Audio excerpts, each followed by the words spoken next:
প্রকাশ্যে মদ্যপানের বিরুদ্ধে কঠোর ব্যবস্থা গ্রহণের দাবিতে বীরভূমের পাইকড় থানার ভারপ্রাপ্ত আধিকারিকের কাছে লিখিত অভিযোগ জমা দিলেন এলাকার বাসিন্দারা। অভিযোগপত্রে জানানো হয়েছে, পাইকড় থানার অন্তর্গত মেট্রোপুর গ্রাম পঞ্চায়েতের ননগড় গ্রামের রাজবংশী পাড়া এলাকায় দীর্ঘদিন ধরে অবৈধভাবে চোলাই মদ বিক্রি ও মদ্যপান চলছে।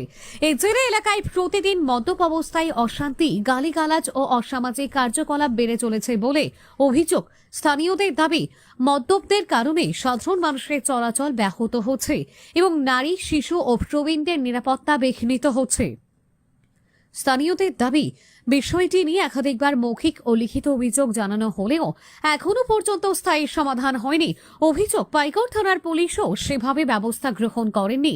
তাই অবৈধ চোলাই মদের কারবার অবিলম্বে বন্ধ করা, দোষীদের বিরুদ্ধে আইন অনুসারে ব্যবস্থা গ্রহণ এবং এলাকায় নিয়মিত পুলিশের নজরদারির দাবি জানিয়ে তারা লিখিত আবেদন জমা দিয়েছেন। আমি গ্রাম